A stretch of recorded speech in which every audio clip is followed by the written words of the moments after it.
Alright, so that's what I got. Like I said, all the little stuff you're gonna need. What you wanna do, you wanna shut your petcock off, whatever you wanna call it, your valve or whatever. You wanna run the bike out of gas, because when you unbolt this, there's gonna be whatever gas in here is gonna run out. So, but I didn't do that. I'm gonna make it messy, I guess. But, alright, so this is how it starts. Alright, so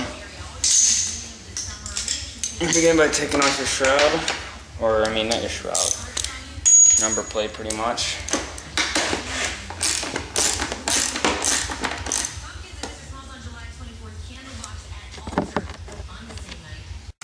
So your side shroud is off. You need to take the top bolt off right there for your seat so you can get into the air box itself.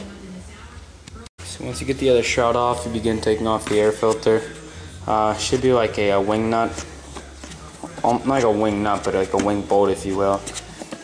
Sometimes they're hard to take off, just because they're on there tight. This one comes right off. To get these air filters out, you're going to need a little bit of wiggling. You should turn it sideways. And now your air filter's off. This one is bad because if you look right there, it is horribly cracking and starting to rip. So you're gonna probably have to unstrap that. It's just a little strap here. You just pull on the tab, and your electric system is loose. So then Phillips head comes in hand. Loosen it up from your carb.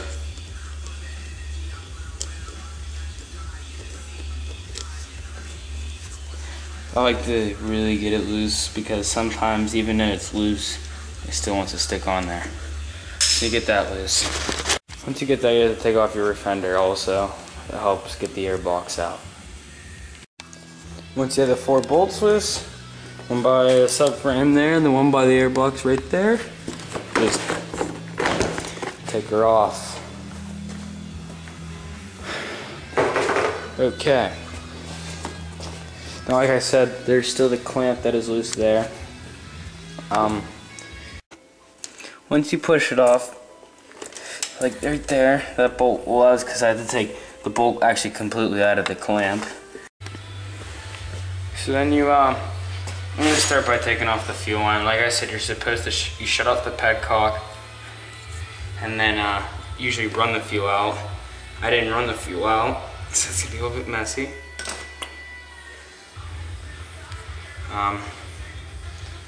Wasn't that bad actually. I'm just gonna plug it up with an extension. It's not really to seal it. It's to say where you can position it upwards. Use gravity against it, like so.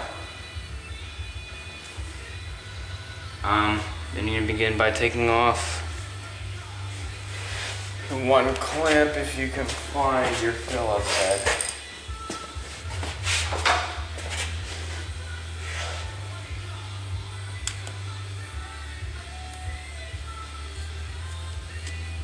Loosen her up real good.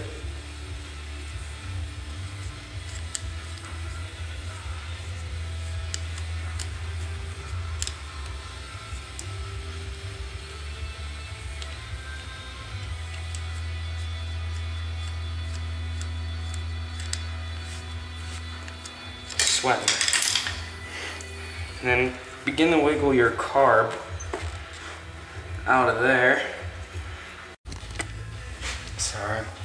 So once you wiggle your carb out, and sometimes you wiggle it out, it likes to pop back into the air box. Sorry, that scratched something on my lip and it sounded funny. And it's really hot in this garage. Okay. Watch out for some fuel in the bowl. And make sure you don't get it on your pants, like I did. Yeah, so that's that. Alright. Then you get your wrench you begin taking the cage itself off. I also recommend when you go to do your reeds, take off your exhaust. It makes it a hell of a lot easier, especially to get those bolts on right there.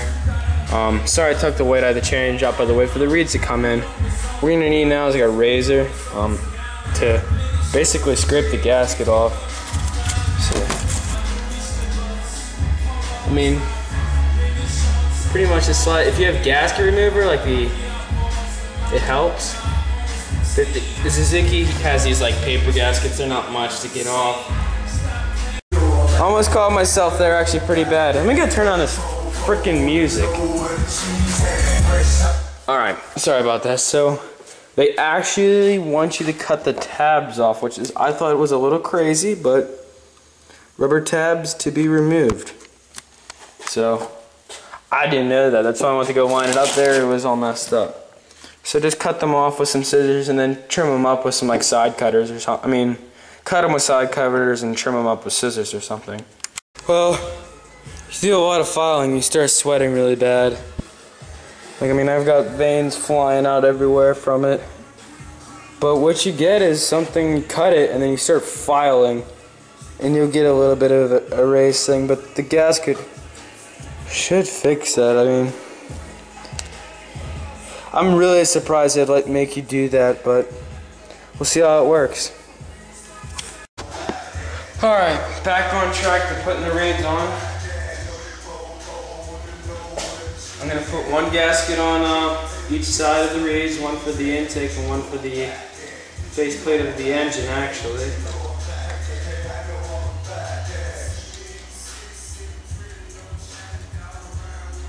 Perfect fit.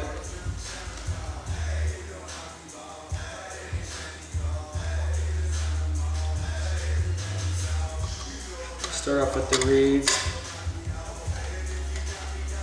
You get 2 screws.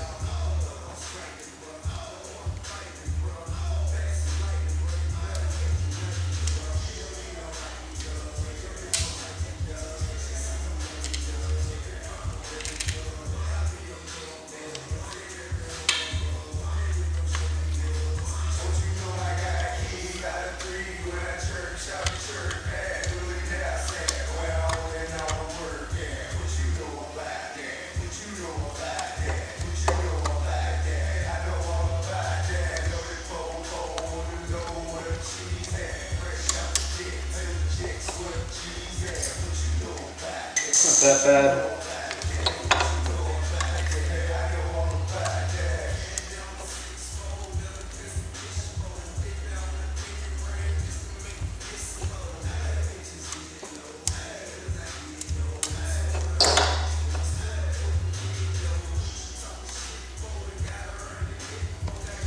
Put the 2 bottom screws on and then tighten it up.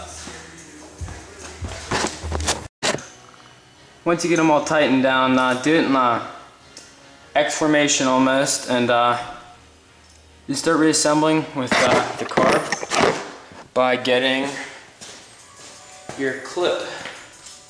I think it's the smaller of the 2 for sure. Just you're gonna need a Phillips head for this for sure. Throw it on there, and then get ready to put the carb on. Also, you're probably have to take off your subframe to get the air box out of there, because it just helps so much more actually. I mean, this is the first time I've ever done reeds on a big bike like this. I mean, I've done it on a little bike before on the Junior, but it's all really the same. So take off your subframe, then you get to put the carbon and the rest back together. Then you get your your subframe back on. Push your boot in from the inside here. Alright, so you have your air box on. I just put my air filter back in after I rolled it. You're going to want to flip your electrics back in your air box where it came. You're going to want to, kind of messed up here. You have to, it's not that big of a deal though. You just have to pop these 2 out of place. These run down past by the hole in the swing arm, right by the rear shock. Like this, back up together. Here.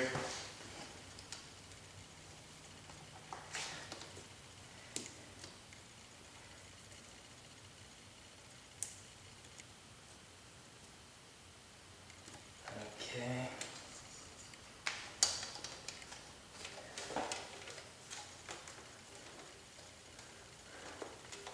So that's pretty much it. Other than putting your pipe on, that's somewhat of a pain for a two-stroke. We'll get to that right now. So I didn't get to finish it. All I had to do is put the pipe on. I ran out of battery. So I'll show you what I got as a finished product. So far, I still have a lot more stuff to come in, but yeah, the reeds fit nice. If you filed them real nice, they wouldn't get any air leaks, and I started right up and it idled perfect.